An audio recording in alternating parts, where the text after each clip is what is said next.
Okay, notable albums 2007, extreme metal. I'm going to start off by a few that I thought came out in 2007, but were actually turned out to be 2006. So I've now added these to the 2006 playlist.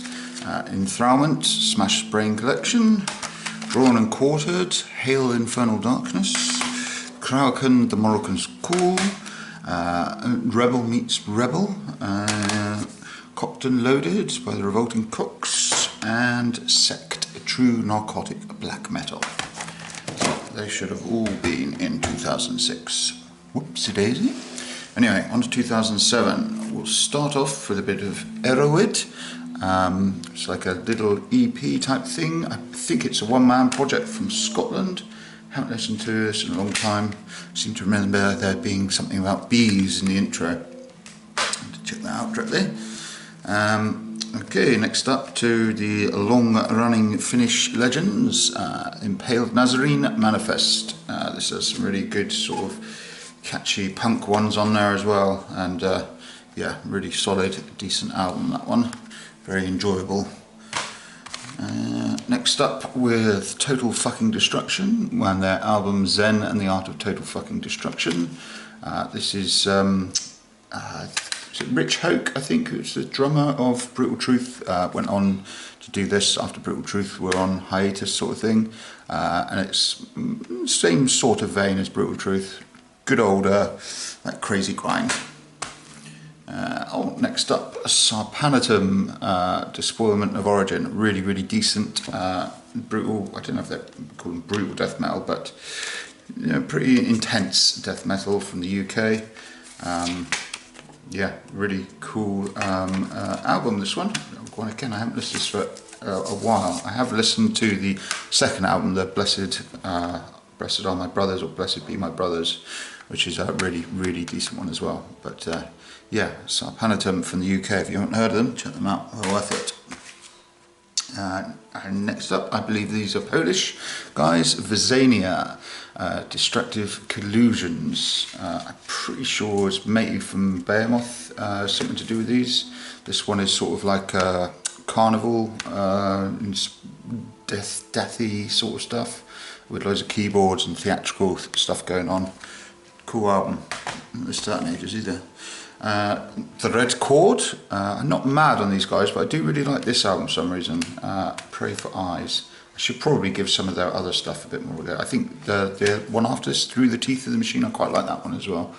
But yeah, these are about as close to the sort of, I don't know, it's not really deathcore, but it's more that modern, or I call it modern, it's not modern anymore, but like that modern era of death metal. But I do like that one. It's a good album. Next up, it's Mr. Berserker with Animosity. Yeah, really another good album from these Australian nut jobs. I used to have a really nice hoodie of this, which I bought when I watched them, saw them. No idea what happened to that either. Yeah, it's all about Mr. Berserker himself in here. He looks like he's put himself on every page.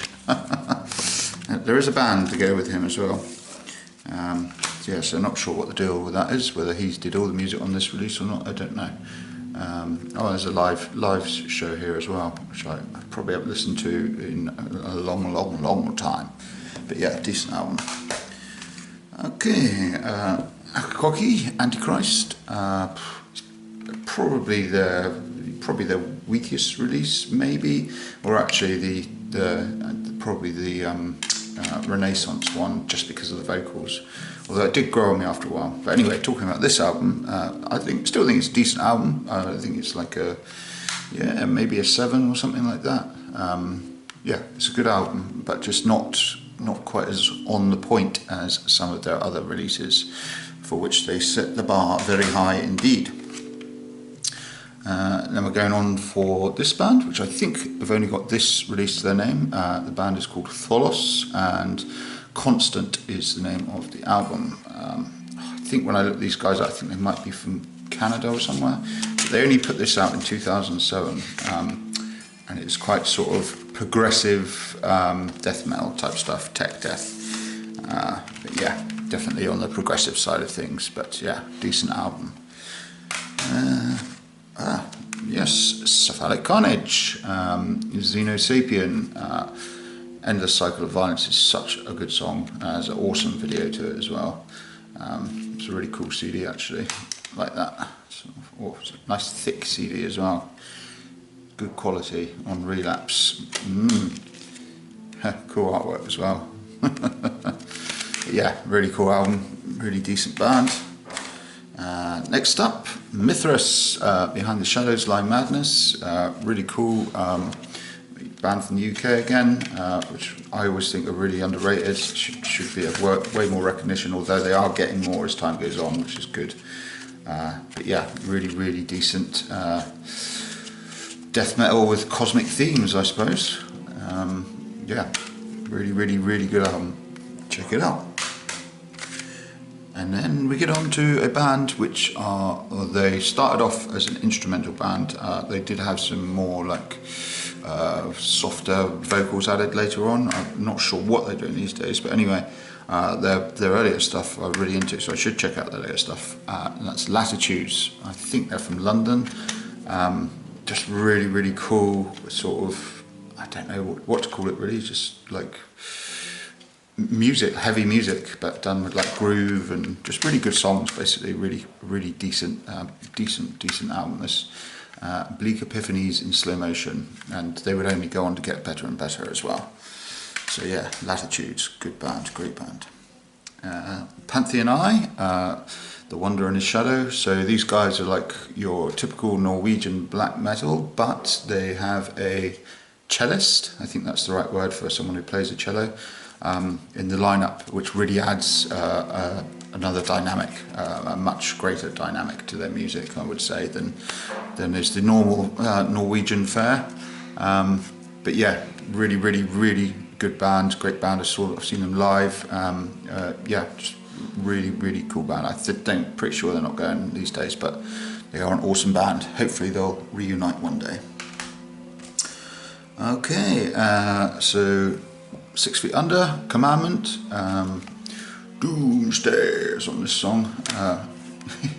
Yeah, Zombie Executioner, The Edge of the Hatchet. I mean, it's pretty standard 6 Feet Under. It's definitely much better than later stuff. This is sort of the solid lineup with Greg Gould, Terry Butler, Steve Swanson and Chris Barnes.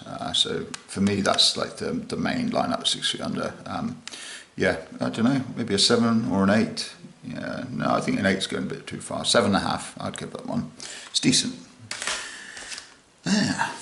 Now on to the more progressive side of things. Sickening Horror. Pretty sure that George Codias from Nile fame is in these guys. But yeah, really decent album, this one. Sort of progressive death metal. Yeah, really interesting song structures, etc. Yeah, really worth checking out. Awesome band, Sickening Horror. Right, Severe Torture. What's this one? Sworn Vengeance. I seem to remember this one being a bit by the numbers, from what I can remember. Not bad, but yeah, certainly not their most standout record. Pretty solid and decent, but not one of the most memorable that they ever put out, that's for sure. Still really decent death metal though, because it's Severe Torture, and Severe Torture are awesome. Right, Blood Red Throne, another consistently great band. Come Death, yeah, this is a really decent record again. I'm pretty sure they had Eric Caspen, I think that's how you say his name, I can't remember anyway. Or no, Elend, I can't remember anyway. The guy who absolutely shreds on bass, I'm sure he's on this. Because there's like bits where it breaks down. It's got the Erland, is it called Erland Craftsman? I'll have to look that up. Sorry, I've forgotten your name. Anyway, he's an incredible bass player and a great band. Overall, Blood Red Throne, can't go wrong. Awesome. Speaking of awesome bands, Malevolent Creation, Doomsday X. Mr. Hoffman is back on vocals. And it's a really decent record, this one. Yeah, love it. Malevolent Creation, Doomsday X or Doomsday 10. Can't go wrong, really. Just another brilliant album from Malevolent Creation. Okay, so these are pretty much my top three of 2007. That's of course if I haven't put half of 2007 and 2008. We'll find out about that next week. But this is Naglfar Harvest. I think this is one of their best ones. The songwriting on here is awesome. It's really memorable, really catchy songs all the way from start to finish. Obviously the subject matter is very negative, as to be expected, but the actual songwriting and stuff is just really awesome, really memorable. Every song, the way of the rope. Yeah, really catchy songs. Great album, one of their best, I would say, or one of my favourites anyway. And then it's a bit damaged, but it's probably does the same to the human mind. So we got Mayhem with Auto Ad Keo, yeah, something like that. It's my favourite album by Mayhem. It's just on another plane of existence. It's so far out there. I've also added the slowed down version of this album as well, because that's even more of a trip. If you thought it was possible. So I've added that on the playlist as well. But yeah, my favourite album by Mayhem, probably the most unique and experimental album, but yeah, wow, what an incredible piece of music. I don't even know how you go about starting making a piece of music like that. Incredible stuff. And this is definitely my favourite of 2007. In fact, this is one of my favourite releases in my whole collection, and that is Nox Iaxia, I guess it's pronounced something like that. But yeah, wow. This album absolutely rips from start to finish. I'm not sure who played drums on it, but he deserves a medal. It's so fast and just brutal. The whole booklet is printed in reverse as well, so you're going to need a mirror if you want to read any of the lyrics. But yeah, no, this album is absolutely awesome. Really like that album. Definitely one of my all-time favourites. It's a pure blast beats from start to finish, and just, oh yeah, it hits the spot. 10 out of 10. Awesome. So that's my 2007. Hopefully, like I said, I haven't put half of what I own in 2008, but we'll find out about that next week. So I shall see you then, as ever. If you want the music, skip to the end, which is now, so I thought it was at the beginning. And drop anything in the comments that I've missed from 2007.